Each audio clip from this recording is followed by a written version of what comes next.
Hello everyone. हम लोगों ने अपनी जो लास्ट पॉलिटी की क्लास थी उसमें पढ़ा था अबाउट द शेड्यूल्स। हमने शेड्यूल्स शुरू किए हुए थे और हमने 7 शेड्यूल्स जो थे वो अपनी लास्ट क्लास में कवर कर लिए थे। आगे कंटिन्यू करते हैं। 8th शेड्यूल है हमारा जो हमें जिसमें कि लैंग्वेजेस के बारे में लिखा गया है। हमारे इंडिया में टोटल 22 ऑफिशियल लैंग्वेजेस जो हैं प्रेजेंटली वो अभी लिखी हुई हैं, लेकिन शुरू में 1950 में जब हमारा कॉन्स्टिट्यूशन हमने अडॉप्ट किया था तो उस वक्त सिर्फ 14 लैंग्वेजेस ही लिखी गई थी। इन जो लैंग्वेजेस हैं इनको बोला जाता है scheduled languages of India. Scheduled languages of India, ठीक है। तो यहाँ पर ओरिजिनली 14 थी, बाद में 22 हो गई, मतलब कि बाद में 8 लैंग्वेजेस ऐड हुई हैं। तो कोई ना कोई लैंग्वेज किसी ना किसी अमेंडमेंट के थ्रू ऐड हुई होगी, तो वो हम यहाँ पर देखेंगे। जो 15th लैंग्वेज ऐड हुई थी वो थी सिंधी। ये 21st अमेंडमेंट के थ्रू ऐड हुई थी 1967 में। 16th लैंग्वेज थी कोंकणी। ये 71st अमेंडमेंट के थ्रू ऐड हुई थी 1992 में। 17th लैंग्वेज जो ऐड हुई थी वो थी मणिपुरी। ये 71st अमेंडमेंट के थ्रू ही हुई थी, कब? 1992 में।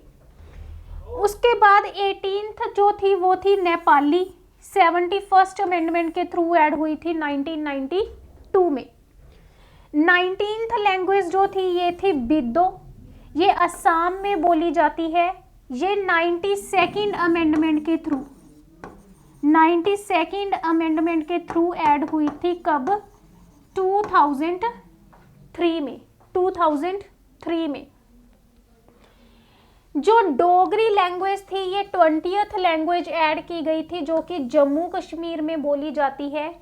ये 92nd अमेंडमेंट के थ्रू ऐड हुई थी 2003 में। 21st लैंग्वेज जो थी वो थी संथली, जो मध्य प्रदेश में बोली जाती है 92nd अमेंडमेंट के थ्रू 2003 में। मैथिली लैंग्वेज जो थी ये बिहार में बोली जाती है 92nd अमेंडमेंट 2003 में। जो इंग्लिश है ये शेड्यूल्ड लैंग्वेज नहीं है। हमारे इंडिया में जो इंग्लिश है वो शेड्यूल्ड लैंग्वेज नहीं है, ये शेड्यूल में नहीं लिखी गई। उसके बाद है 9th शेड्यूल। अब देखो हमने पढ़ा था कि हमारे पास स्टार्टिंग में 8 शेड्यूल थे, 8 शेड्यूल थे, बाद में 12 हो गए, तो 4 ऐड हुए। तो हम पहले तो ये लिखेंगे, देखेंगे कि कब ऐड हुआ, कौन से ईयर में, किस अमेंडमेंट के through. Added by first amendment, added by first amendment in 1951 में। Special matters given to all states regarding land reforms and all matters in land reforms are open for judicial revision. इसमें क्या था कि जो भी किसी state में जो भी लैंड के रिलेटेड कोई भी मैटर्स हैं, लैंड्स के रिलेटेड जो भी मैटर्स थे वो ऐड किए गए थे, वो दिया गया था हक किसको? स्टेट को, कि वे उस पर डिसीजन ले सकते हैं। अगर किसी को उनका वो डिसीजन मंजूर नहीं है तो वो कोर्ट में पेश हो सकते हैं, कार्रवाई करवा सकते हैं।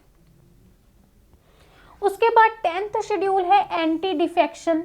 एंटी डिफेक्शन क्या है? No can join another political party after winning. इसमें सबसे पहले तो अगर हम देखें कि ये 52nd अमेंडमेंट के थ्रू ऐड हुआ था 1985 में। इसमें ये कहा गया है कि एक बंदा, अगर कोई बंदा है वो बीजेपी से जीत गया है इलेक्शन में, तो ये नहीं है कि वो बीजेपी से जीतने के बाद साथ के साथ कहेगा कि मुझे कांग्रेस ज्वाइन करनी है, तो वो ऐसा नहीं कर सकता। ये है एंटी डिफेक्शन लॉ। वो जब हमारे पास कोई इलेक्शंस होनी होती हैं तो उससे पहले इलेक्शन कमीशन लग जाता है, ठीक है, एक इलेक्शन कमीशन लग जाता है। अगर किसी ने अपनी पार्टी चेंज करनी है तो वो उससे पहले कर ले, ठीक है। जैसे हम देखते हैं ना, कई बार कुछ पॉलिटिशियंस होते हैं कांग्रेस से बीजेपी में आ जाते हैं, आम आदमी से बीजेपी में चले जाते हैं एंड सो ऑन। तो वो जीतने से पहले, मतलब जब इलेक्शन कमीशन लगा हुआ है तब कर सकते हैं, लेकिन आफ्टर विनिंग वो नहीं चेंज कर सकते। जो 11th शेड्यूल है उसमें पंचायत के बारे में लिखा गया है और ये 73rd अमेंडमेंट 1992 में ऐड हुआ था। ये 73rd अमेंडमेंट के थ्रू 1992 में ऐड हुआ था, जिसमें पंचायत के बारे में लिखा गया है और यहाँ पर पंचायत को 29 मैटर्स जो हैं वो दिए गए हैं टू टेक द डिसीजन। जो 12th शेड्यूल है वहाँ पर म्यूनिसिपल कॉरपोरेशंस के बारे में लिखा गया है। ये 74th अमेंडमेंट 1992 में ऐड हुआ और यहाँ पर 18 मैटर्स जो हैं वो म्यूनिसिपल कॉरपोरेशंस को दिए गए हैं जिन पर वो डिसीजन जो है वो ले सकते हैं। जो राजस्थान था वो फर्स्ट स्टेट थी to adopt panchayat system in 1959। Rajasthan was the first state to adopt panchayat system in 1959। Next है हमारे पास पंचायत राज सिस्टम। पंचायत सिस्टम जो था वो क्यों शुरू हुआ? Main goal of this system is to implement of decentralisation of power. अब देखो हमारे जो गवर्नमेंट है, लेट हम बोले कि सेंटर गवर्नमेंट है या स्टेट गवर्नमेंट लगा लो। अब जो स्टेट गवर्नमेंट है उसने जो भी रूल्स बनाए हुए हैं वो अर्बन एरियाज तक तो पहुंच जाते हैं, इसीलिए अर्बन जगह तो पहुंच जाते हैं, लेकिन जो रूरल लोग होते हैं ना उन तक गवर्नमेंट की वो पावर्स नहीं पहुंच पाती। जो भी गवर्नमेंट वो काम कर रही है उन तक प्रॉपरली नहीं पहुंच पाता। तो वहाँ तक पहुँचाने के लिए गवर्नमेंट ने पंचायती राज सिस्टम शुरू किया ताकि जो पावर्स हैं उनकी डिसेंट्रलाइजेशन मतलब कि हर वर्ग तक, हर लोगों तक जो पावर्स हैं, जो रूल्स हैं, जो हक हैं वो पहुँचे। It is a form of a local self government in rural areas. ये एक लोकल सेल्फ गवर्नमेंट की फॉर्म है रूरल एरियाज में। It is to implement democracy at grass root level। Local self government का क्या मतलब है कि लोगों को नियरेस्ट टू नियरेस्ट एक ऐसी बॉडी प्रोवाइड करवाई जाए जो उनकी प्रॉब्लम्स को सुने। अब देखो एक गांव का पर्सन है, उसको अगर प्रॉब्लम है तो वो पहले जाएगा इतने किलोमीटर्स ट्रैवल करके सिटी में, इससे पहले वो जो वहाँ का सरपंच होगा, उनकी जो पंचायत होगी उसके पास अपना मैटर लेकर के जाएगा कि ऐसा ऐसा हो गया है। ठीक है, इसको बोलते हैं लोकल सेल्फ गवर्नमेंट। और ये क्यों है कि ये हम बिल्कुल रूट लेवल पे डेमोक्रेसी को अप्लाई करवाया जाए। This system was mentioned in article 40 of directive principle of state policy. हमारा जो directive principle of state policy था जिसमें हमने पढ़ा था कि स्टेट के कर्तव्य होते हैं टूवर्ड्स अ सिटीजन, स्टेट के कर्तव्य होते हैं टूवर्ड सिटीजन। अब देखो स्टेट जो है उसमें अब रूरल एरियाज कितने होते हैं, तो ये एक स्टेट की ही जिम्मेदारी होती है कि वो अपने रूरल लोगों को एक पंचायत राज सिस्टम प्रोवाइड करवाए कि उनको अपने न्याय के लिए, जस्टिस के लिए दूर ना जाना पड़े, उनको नियरेस्ट टू नियरेस्ट एक बॉडी प्रोवाइड करवाएं। तो ये आर्टिकल 40 में लिखा गया है। इन 1957 बलवंत राय मेहता कमेटी, 1957 में बलवंत राय मेहता कमेटी बनी, was set up to suggest provision of panchayati raj system. इसको सेटअप किया गया पंचायती राज सिस्टम की प्रोविजन के लिए। He suggested 3 tier system. इन्होंने सजेस्ट किया कि हमारे पास जो पंचायती राज सिस्टम है ना वो एक 3 टायर सिस्टम होना चाहिए। 3 टायर सिस्टम मतलब इन्होंने कहा कि जिला परिषद होनी चाहिए डिस्ट्रिक्ट लेवल पर, जैसे हम बोलते हैं ना कि हमारे मिनी सेक्रेटेरिएट बोलते हैं जिसे जिला परिषद को, तो इन्होंने बोला कि जिला परिषद होने चाहिए डिस्ट्रिक्ट लेवल पर। पंचायत सिस्टम होना चाहिए या समिति बोलते हैं सिस्टम को ब्लॉक लेवल पर जहाँ पर थोड़ी कम पॉपुलेशन होती है, और ग्राम पंचायत होनी चाहिए विलेज लेवल पर। ये काफ़ी ज़्यादा इम्पॉर्टेंट है। तो ये 3 टायर सिस्टम किसने बताया था? ये था by the Balwant Mehta committee के द्वारा।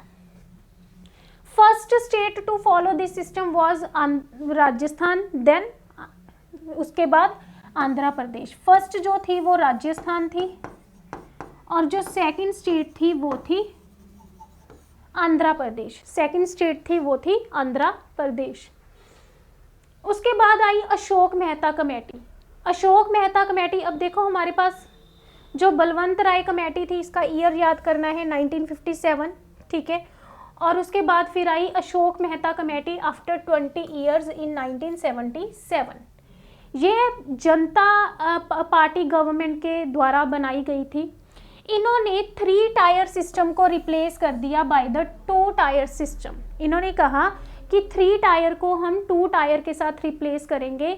इन्होंने क्या बना दिया, इन्होंने मंडल पंचायत बनाई बेस लेवल पर। इन्होंने कहा कि मंडल पंचायत, इन्होंने क्या किया कि ग्राम पंचायत और पंचायत समिति को खत्म करके मंडल पंचायत बना दी, जहां पर उस विलेज में जहां पर जो पॉपुलेशन है वो 15 से 20 हजार तक होगी और डिस्ट्रिक्ट लेवल पर होंगे जिला परिषद। लेकिन क्या हुआ कि अब इंडिया में ऐसे विलेज ही बहुत कम है जहां पर पॉपुलेशन 15 से 20 हजार तक हो। जो पॉपुलेशन है विलेजेस में वो तो 5 to 6,000 तक होती है एवरेज, है ना। 5 to 6,000 तक एवरेज पॉपुलेशन जो विलेजेस की होती है। तो ये सिस्टम ज़्यादा टाइम नहीं चला, ये फेल हो गया क्योंकि इतनी पॉपुलेशन वाला तो कोई विलेज ही नहीं था, इससे कम पॉपुलेशन वाले थे। तो 73rd अमेंडमेंट हुई 1992 में। 73rd अमेंडमेंट हुई 1992 में, जिसमें 11th शेड्यूल ऐड किया गया, जिसमें पंचायत सिस्टम रखा गया। पंचायत सिस्टम रखा गया, उसमें इन्होंने 3 टायर सिस्टम को ही रखा। किसको रखा? 3 टायर सिस्टम को ही रखा। और पंचायत को 29 मैटर्स दिए गए जिन पर वो डिसीजन ले सकते हैं अपने नागरिकों को न्याय देने के लिए। उसके बाद हमारा नेशनल एंथम। देखो वैसे तो हमने लास्ट क्लास में national anthem, national emblem, national support, है ना, इन सारी चीज़ों के बारे में पढ़ा था, लेकिन इस लेक्चर में हम उनको थोड़ा सा डिटेल में पढ़ेंगे।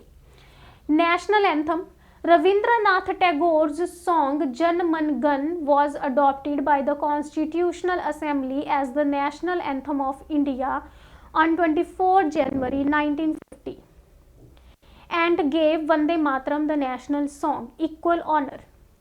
यहाँ पर क्या हुआ कि जो रविंद्रनाथ टैगोर ने एक सॉन्ग लिखा था जन मन गण, उसको हमारी कॉन्स्टिट्यूएंट असेंबली ने हमारा नेशनल एंथम अडॉप्ट किया। किस दिन? 24 जनवरी 1950 को। और इसी दिन वंदे मातरम सॉन्ग, जो कि किसने लिखा था? वंदे मातरम किसने लिखा था? बंकिम चंद्र चैटर्जी। बंकिम चंद्र चैटर्जी नाम के पर्सन ने लिखा था, ठीक है। इन्होंने ये अपनी बुक या आनंद मठ नॉवल था, ठीक है, उसमें लिखा था और हमने वहाँ से अडॉप्ट किया है इसको हमारा नेशनल सॉन्ग। इन दोनों को इक्वल ऑनर या इक्वल रिस्पेक्ट दी गई है हमारे कॉन्स्टिट्यूशन में। इट वॉज रिटन ऑन, जो हमारा जनमन गण था ये लिखा कब गया था? December 11, 1911 को। और ये पहली बार कोलकाता सेशन में ही गाया गया था और ये 11 दिसंबर 1911 को लिखा गया and was published in the Brahmo Samaj journal. और जो ब्रह्मो समाज का उस वक्त जनरल चल रहा था, तत्वबोधिनी पत्रिका एक ब्रह्मो समाज के बारे में हमने पढ़ा था। ब्रह्मो समाज जो था वो 1828 में राजा राम मोहन रॉय ने शुरू किया था। 1828 में राजा राम मोहन रॉय ने शुरू किया था और ये अब तक चल रहा है। तो इनका एक जनरल पब्लिश हुआ करता था तत्वबोधिनी पत्रिका, उसमें ये पहली बार पब्लिश हुआ था। इट वॉज फर्स्ट संग ऑन 27 दिसंबर 1911। ये पहली बार गाया गया था 27 दिसंबर 1911 को कोलकाता सेशन में of the Indian National Congress. कब? इंडियन नेशनल कांग्रेस के कोलकाता सेशन में ये पहली बार गाया गया था। उसके बाद है नेशनल एंथम के बारे में कि इसमें टोटल कितने स्टैंजाज होते हैं। इसमें टोटल 5 पैरास या 5 स्टैंजाज होते हैं of the song forms the national anthem. ये नेशनल एंथम बनाते हैं। Playing time of the full version, जो इसका पूरा वर्जन है उसको जो प्लेइंग टाइम है वो अप्रॉक्सीमेटली 52 सेकंड्स होता है, ठीक है, 52 सेकंड्स होता है, जिसमें पूरे के 5 पैरा जो हैं वो गाए जाते हैं। अ शॉर्टर वर्जन, इसका एक शॉर्टर वर्जन होता है जिसमें होते हैं first and last lines of the stanza. First and last lines of the stanza takes 20 seconds to play. इसको गाने के लिए 20 सेकंड लगते हैं और it is played only on certain occasions, और ये स्पेशल ओकेजन्स पर ही प्ले किया जाता है। जो रविंद्रनाथ टैगोर हैं, जो रविंद्रनाथ टैगोर हैं, he wrote national anthem of 2 countries. इन्होंने नेशनल एंथम लिखा है 2 देशों का, 2 कंट्रीज। एक तो हमने पढ़ लिया कि हमारे देश का, दूसरा इन्होंने किसका लिखा है इन्होंने बांग्लादेश का नेशनल एंथम लिखा है। बेसिकली क्या हुआ था कि 1905 में पार्टीशन ऑफ बंगाल हुई थी, पार्टीशन ऑफ बंगाल हुई थी, जो कि लॉर्ड कर्जन नाम के अंग्रेज ने करवा दी थी। बंगाल के 2 हिस्से करवा दिए थे। तो इस पार्टीशन के रिवोल्ट में, विद्रोह में, रविंद्रनाथ टैगोर ने एक सॉन्ग लिखा था, अमार सोनर बांग्लो लिखा था, ठीक है। और ये बांग्लादेश जो कंट्री बना था ये 1971 में बना था। 1907 में they adopted that song as national anthem. ये इंपॉर्टेंट पॉइंट है। नेक्स्ट है Vande Mataram national song. National song जो है हमारा वो है वंदे मातरम। इसको कंपोज किया था बंकिम चंद्र चैटर्जी ने इन हिज 1882 नॉवल आनंद मठ। 1882 में उन्होंने एक नॉवल लिखा था आनंद मठ। एंड हैज़ इक्वल स्टेटस, इसका बिल्कुल स्टेटस है जो जन मन गण का है। It was adopted as the national song of India on January 24, 1950। ये 24 जनवरी 1950 में अडॉप्ट किया गया था as the national song. The first political occasion when it was sung was 1896 session of the Indian National Congress. जब ये पहली बार गाया गया था तो 1896 में गाया गया था। इंडियन नेशनल कांग्रेस का सेशन चल रहा था और ये गाया किसने था? रविंद्रनाथ टैगोर ने गाया था। द सॉन्ग फर्स्ट 2 वर्सेस, इसके टोटल 6 हैं, ठीक है। जो पहले 2 वर्सेस है were given the official status, इनको ऑफिशियल स्टेटस दिया गया है। English translation of all the stanzas rendered by Shri Aurobindo. जो इंग्लिश ट्रांसलेशन है वो श्री अरविंदो ने किया था। In Shri Aurobindo birth centenary library popular edition है 1972 वॉल्यूम 8 में। नेक्स्ट है नेशनल गेम। जो national game, hockey is the national game of India. जो हॉकी है ये इंडिया का नेशनल गेम है। The golden era of hockey in India was the period from 1928 to 1956। जो हॉकी का गोल्डन ईरा था, जब ये सबसे ज़्यादा खेली जाती थी इंडिया में, वो 1928 से लेकर के 1956 तक था। When इंडिया वॉन, जब इंडिया ने 6 कंजिक्यूटिव मतलब लगातार गोल्ड मेडल जीते थे, कब? ओलंपिक्स में। ड्यूरिंग द गोल्डन ईरा, जब ये गोल्डन ईरा था मतलब ये टाइम पीरियड चल रहा था, India played 24 Olympic matches. India ने 24 ओलंपिक मैचेस खेले थे और वॉन ऑल 24, और सारे के सारे जीते थे। And scored 178 goals. 178 गोल्स जो थे वो किए थे। Considered only 7 goals. The 2 other gold medals for India came in 1964।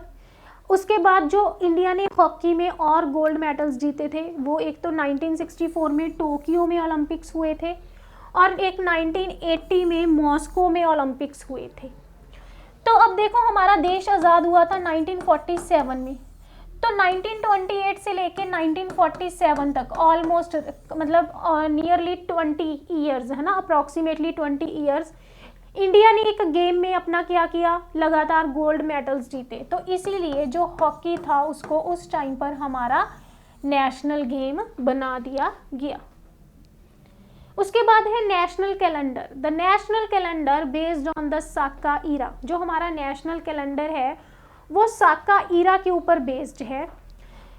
मतलब साका ईरा था एक, जब मतलब क्या हुआ था कि एक न्यू ईयर सेलिब्रेशन शुरू करवाया था एक साका नाम के रूलर ने, with the Chaitra as its first month. जो चैत या फिर चैत्र होता है वो इसका फर्स्ट मंथ होता है, and a normal year of 365 days, और ये 365 का ही नॉर्मल ईयर होता है।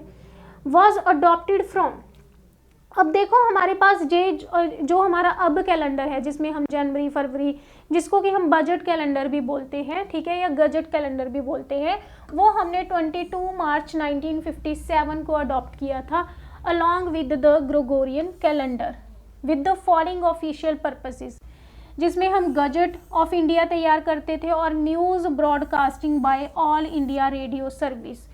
अब देखो उस टाइम पर जो टीवी वगैरह तो होते नहीं थे, तो जो न्यूज़ थी वो रेडियो पर आती थी, तो रेडियो पर लोगों को टाइम बताने के लिए कि इस पर्टिकुलर डे को आएगा, तो तब ये कैलेंडर जो था वो अडॉप्ट किया गया था। तो आपने याद करना है कि हमने ये 22 मार्च 1957 को अडॉप्ट किया था। Calendars issued by the Government of India and government communications addressed to the members of the public. Dates of the national calendar have a permanent correspondence with dates of the Gregorian calendar. जो हमारा national calendar है उसकी जो dates हैं वो correspondence हैं। जो first Chaitra होता है वो हर साल 22 मार्च को आता है, और जब लीप ईयर होता है तब 21 मार्च को आता है। हमारे पास दो ईयर होते हैं, leap year and non leap year. Non leap year और इसको ऑर्डिनरी ईयर भी बोलते हैं, इसको ऑर्डिनरी ईयर भी बोलते हैं। जो लीप ईयर है इसमें 366 डेज होते हैं, लीप में नॉन लीप में 365 डेज होते हैं। ये जो लीप ईयर है ये आता है आफ्टर एवरी 4th ईयर, हर चौथे साल ये लीप ईयर आता है। Senior astrophysicist Meghnad Saha was the head of the calendar reform committee. जो ये कैलेंडर रिफॉर्म कमेटी बनी थी ये 1957 में बनी थी, और इसके जो हेड थे वो थे मेघनंद Saha, under the aegis of the Council of Scientific and Industrial Research. Usage started officially at Chaitra 1, 1879 Saka era and March 22, 1957. Next है उसके बाद हमारा जो अगला टॉपिक है वो है अबाउट द अमेंडमेंट्स। अब देखो अमेंडमेंट्स क्या होती हैं। अमेंडमेंट का मतलब होता है कि हमने अपने कॉन्स्टिट्यूशन में कुछ चेंज करे हैं, ठीक है। हमारा जो कॉन्स्टिट्यूशन है वो फ्लेक्सिबल है। हमने पढ़ा था कि हमारा जो कॉन्स्टिट्यूशन है वो क्या है, फ्लेक्सिबल है, हम इसमें चेंजेस कर सकते हैं। 1950 में जब हमने अपना ये अडॉप्ट कर लिया था कैलेंडर, तब से लेके आज तक 104 अमेंडमेंट्स हुई हैं, ठीक है, अमेंडमेंट्स हुई हैं। तो 100 की 104 अमेंडमेंट्स तो हमने लर्न नहीं करनी, लेकिन जो इम्पॉर्टेंट अमेंडमेंट्स हैं उनके बारे में हम यहाँ पर पढ़ेंगे। जो फर्स्ट अमेंडमेंट थी वो हुई थी 1951 में। 1951 में जो फर्स्ट अमेंडमेंट हुई थी उसमें हमने ऐड किया था 9th शेड्यूल। उसमें हमने क्या किया था, 9th शेड्यूल ऐड किया था। 9th शेड्यूल क्या था कि जो लैंड रिफॉर्म्स के रिगार्डिंग कानून थे वो स्टेट बनाएगी, और अगर किसी को कोई उसमें शक है या कोई दिक्कत है तो वो अपना कोर्ट में मूव कर सकता है। 7th अमेंडमेंट 1956, यहाँ पर हम वो अमेंडमेंट्स पढ़ रहे हैं जो इम्पॉर्टेंट है, ठीक है, जो इम्पॉर्टेंट है, सारी नहीं पढ़ेंगे 100 की 104, ओनली इम्पॉर्टेंट वाली ही पढ़ेंगे। 7th अमेंडमेंट 1956 में हुई थी, necessitated on account of reorganisation of states on language basis.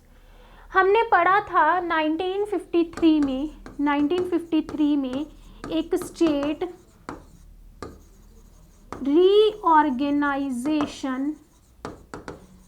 Reorganisation committee बनी थी, जिसके जो हेड थे वो थे फैजल अली खान। ये कमेटी बेसिकली बनी थी ये देखने के लिए कि इंडिया में लैंग्वेज के बेसिस पर स्टेट्स बननी चाहिए या नहीं बननी चाहिए, ठीक है। तो उस टाइम फिर एक अमेंडमेंट हुई थी 1956 में, तो इन्होंने बोला था, इस कमेटी ने बोला था 1953 में कि स्टेट्स बनेंगी लैंग्वेज बेसिस पर, but not one state one language. ये नहीं है कि एक स्टेट की एक लैंग्वेज होगी, ठीक है। तो यहाँ पर बेसिकली क्या हुआ था, फिर 1956 में आकर के लैंग्वेज बेसिस पर स्टेट्स बनी थी, और उस टाइम ओरिजिनली 14 जो स्टेट्स थी वो बनाई गई थी। 8th अमेंडमेंट हुई थी 1959 में, extended special provisions for reservation of seats for scheduled caste and scheduled tribes। 8th amendment 1959 में हुई थी। ये क्या कहती थी कि जो स्पेशल प्रोविजन है scheduled caste and scheduled tribes को एंड एंग्लो इंडियंस को वो दी जाएगी लोकसभा में एंड लेजिस्लेटिव असेंबली में for a period of 10 years. तब ये 10 साल के लिए ही था, 1960 से 1970 तक। लेकिन अब क्या होता है कि हर 10-10 साल के लिए इसको एक्सटेंड कर रहे हैं। तो ये 2020 में भी अमेंडमेंट हुई थी, जिसको और 10 सालों के लिए इस रिजर्वेशन को आगे कर दिया गया है। देखो हमने पढ़ा था ना कि जो लोकसभा है उसमें 2 सीट्स जो हैं वो नॉमिनेटेड होगी। 2 सीट्स जो होंगी वो नॉमिनेटेड होंगी। कौन नॉमिनेट करेगा? By president. वो किसके लिए होंगी? वो होंगी फॉर द एंग्लो इंडियंस। ये तो हो गया लोकसभा का। फिर हमने जब लेजिस्लेटिव असेंबली पढ़ी थी, जब हमने लेजिस्लेटिव असेंबली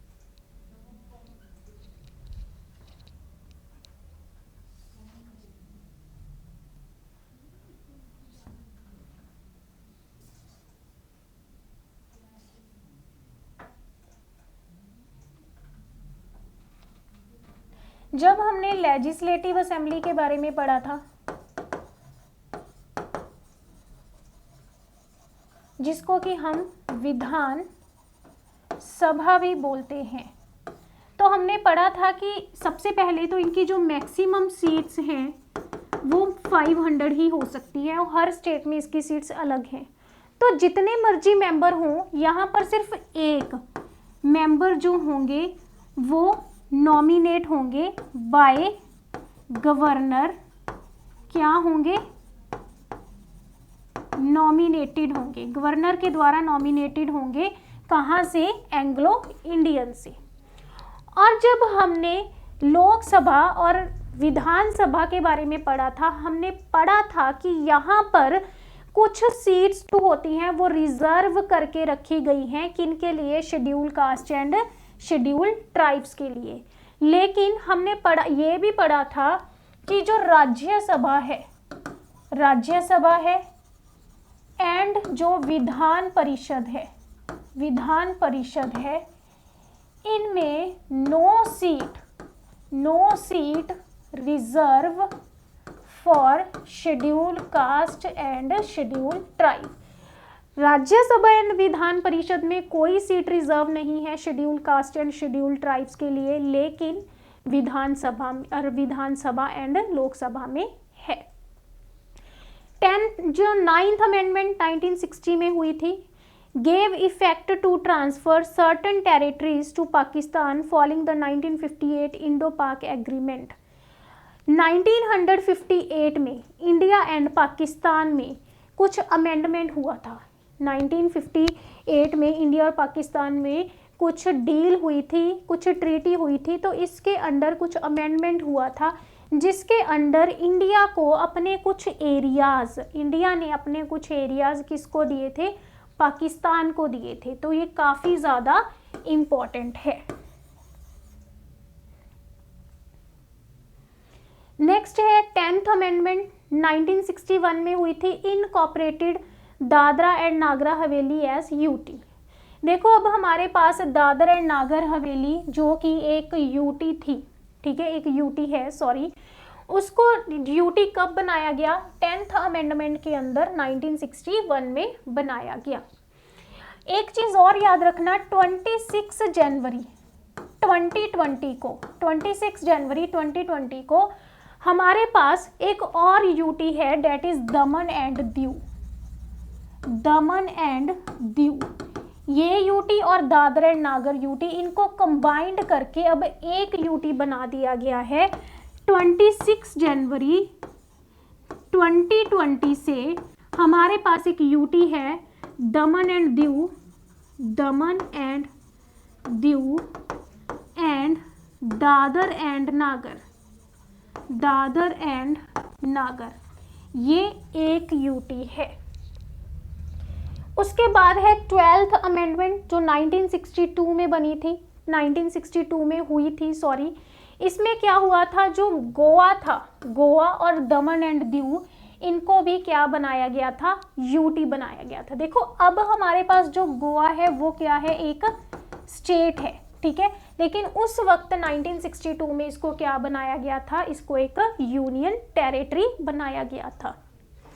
फिर उसके बाद हमारे पास हुई थी 13th अमेंडमेंट। 13th अमेंडमेंट हुई 1962 में, 1962 में हुई, created Nagaland as the state.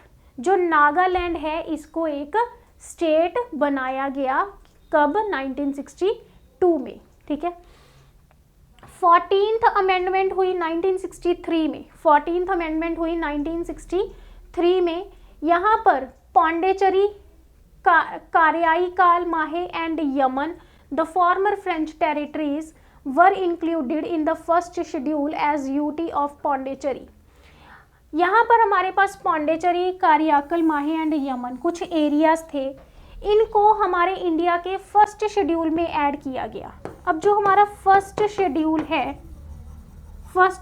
है उसमें लिखा गया है अबाउट नेम एंड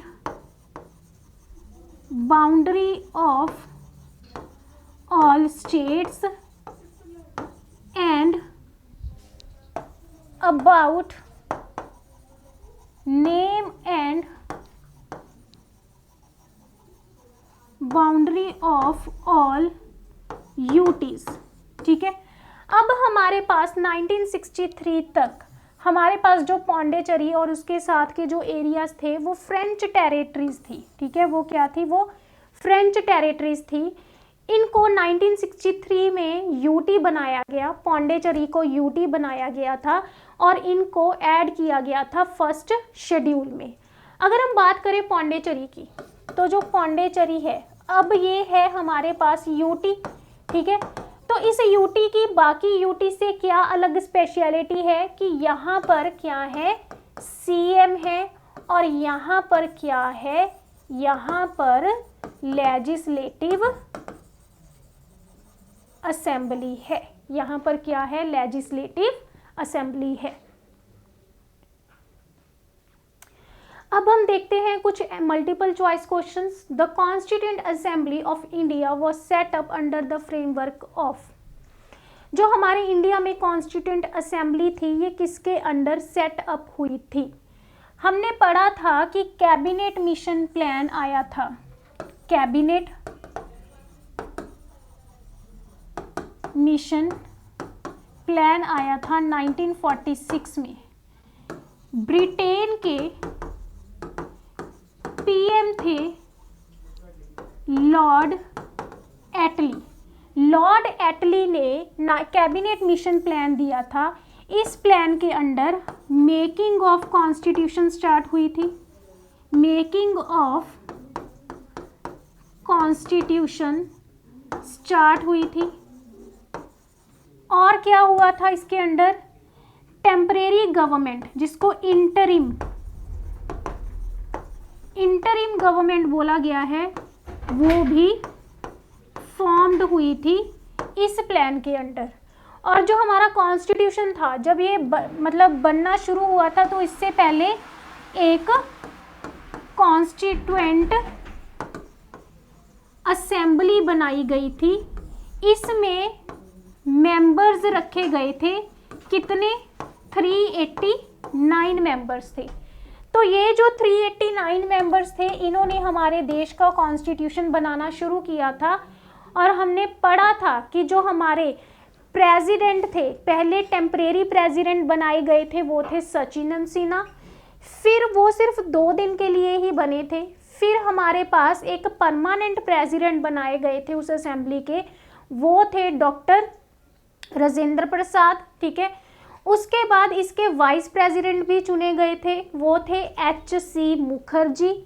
और एक पर्सन थे BN राव, जो इसके लीगल एडवाइजर चुने गए थे। इन 389 मेंबर्स ने हमारा कॉन्स्टिट्यूशन बनाना शुरू किया था। लेकिन जब हमारे पास 15 अगस्त 1947 को हमारा आदेश आज़ाद हुआ, तो इसमें से 90 मेंबर्स जो थे वो क्या कर गए, लेफ्ट कर गए, पाकिस्तान चले गए। वो कहाँ चले गए, पाकिस्तान। और उसके बाद 299 मेंबर्स ने मिल करके हमारा जो कॉन्स्टिट्यूशन था वो तैयार किया था। The national anthem was adopted by the Constitution Assembly on which of the following day? जो हमारा नेशनल एंथम था, ये कब अडॉप्ट किया गया? ये हमने अडॉप्ट किया 24 जनवरी 19, जो नेशनल एंथम था ये 24 जनवरी 1950 को अडॉप्ट, इनमें से कोई ऑप्शन नहीं है, 24 जनवरी 1950 को अडॉप्ट किया था। और इसी दिन हमने अपना नेशनल सॉन्ग भी अडॉप्ट किया था, नेशनल सॉन्ग भी अडॉप्ट किया था। 22 जुलाई 1947 को तो हमने अपना नेशनल फ्लैग अडॉप्ट किया था 22 जुलाई 1947 को। The first meeting of the constituent assembly has taken place on December 9, 1946 and presided by whom as its interim president। interim का मतलब होता है टेम्परेरी। interim का क्या मतलब होता है, टेम्परेरी। तो वो प्रेसिडेंट जो टेम्परेरी बने थे वो थे सचिनंद सिन्हा। ये सिर्फ और सिर्फ 2 दिन के लिए बने थे। और फिर दो दिन बाद 11 दिसंबर 1946 को मीटिंग हुई थी। उस दिन प्रेसिडेंट बने doctor Rajendra Prasad. Which article of the Indian Constitution deals with the constitutional amendment? इनमें से कौन सा आर्टिकल है जो कॉन्स्टिट्यूशनल अमेंडमेंट के साथ डील करता है? आर्टिकल 368। आर्टिकल 368 हमें ये कहता है कि हम अपने कॉन्स्टिट्यूशन में चेंजेस कर सकते हैं टाइम के अकॉर्डिंग, नीड के अकॉर्डिंग। और ये जो कॉन्स्टिट्यूशनल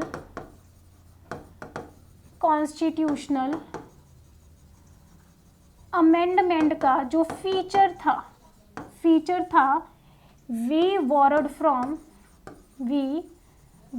फ्रॉम किस देश से हमने बोरो किया है?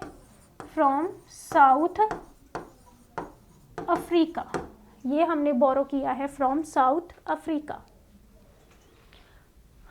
Under which constitutional amendment bill 4 languages Bodo, Dogri, Maithili and Santhali are added in the 8th schedule of the constitution. हमने आज ही पढ़ा है कि 92nd अमेंडमेंट इन 2003 में हमने बोडो, डोगरी, मैथिली एंड संथली जो लैंग्वेजेस थी वो ऐड की थी। और मैंने आपको आज ही बताया है कि बोडो जो है वो असम में बोली जाती है, डोगरी जो है वो जम्मू एंड कश्मीर में बोली जाती है। मैथिली जो लैंग्वेज है ये मध्य प्रदेश में, मैथिली जो है ये बिहार में, और जो संथली लैंग्वेज है ये मध्य प्रदेश में बोली जाती है। Which of the following amendment was passed during the emergency? इनमें से कौन सी अमेंडमेंट है जो एमरजेंसी के दौरान पास हुई थी? वो है हमारे पास 42nd अमेंडमेंट। 42nd अमेंडमेंट 1976 में आई थी, और ये जो अमेंडमेंट है इसमें उस टाइम हमारे देश में नेशनल इमरजेंसी लगी हुई थी, और इसमें काफ़ी ज़्यादा चेंजेस जो हैं वो करे गए हैं। इसीलिए इस अमेंडमेंट को मिनी कॉन्स्टिट्यूशन ऑफ इंडिया बोला जाता है। इसको मिनी कॉन्स्टिट्यूशन ऑफ इंडिया बोला जाता है। In which of the following amendments the term of लोक सभा increased from 5 to 6 years? इनमें से कौन सी, यहाँ पर ना बेसिकली लोकसभा बोला गया है। लोकसभा का जो टाइम पीरियड था, अब जैसे हमारे पास अभी भी 5 इयर्स ही है ना, तो एक बार इसका टाइम पीरियड 5 से 6 इयर्स कर दिया गया था, बट फिर बाद में रिड्यूस कर दिया गया था 6 to 5 इयर्स कर दिया गया था। तो अगर हम बोले कि इसका टाइम पीरियड इंक्रीज कब किया गया था, वो था 42nd अमेंडमेंट में 1976 में किया गया था। Which of the following true about the Constitution 42nd Amendment Act 1976? इनमें से कौन सी चीज है जो सही है according to the 42nd amendment? Precedence to directive principles over fundamental rights, fundamental duties are included, ठीक है, ये भी ठीक है। Constitutional amendment should not be questioned in any court, ये भी ठीक है। ठीक है, इन्होंने बेसिकली थर्ड में ये बोला था कि कॉन्स्टिट्यूशन में जो भी अमेंडमेंट होती है, लोग जो हैं उसको किसी भी कोर्ट में लेके नहीं जा सकते कि ये गलत हो गया या कुछ भी, जो भी है जैसी भी अमेंडमेंट हुई है वो लोगों को एक्सेप्ट करनी पड़ेगी। तो ऑल ऑफ द अबव जो है इसका राइट आंसर है। नेक्स्ट है विच,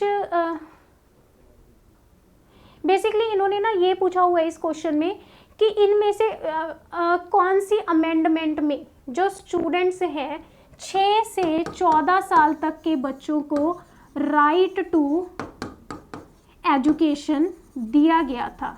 इस क्वेश्चन में इन्होंने ये पूछा है कि 6 to 14 ईयर्स के जो बच्चे हैं उनको राइट टू एजुकेशन किस अमेंडमेंट के थ्रू मिला था। तो हमने ये फंडामेंटल राइट में पढ़ा था, जिसमें हमने पढ़ा था कि 21A न्यू आर्टिकल ऐड हुआ था बाय 86th अमेंडमेंट 2002, जिसमें ये था कि हर वो बच्चा जो 6 से 14 साल तक का है उसका ये हक है कि उसे एजुकेशन मिले। नेक्स्ट है which constitutional amendment reduced the voting right from 21 years to 18 years? कौन सी अमेंडमेंट के थ्रू जो वोटिंग राइट था वो 21 साल से कम करके 18 ईयर्स कर दिया गया था? तो वो था हमारे पास 61st अमेंडमेंट।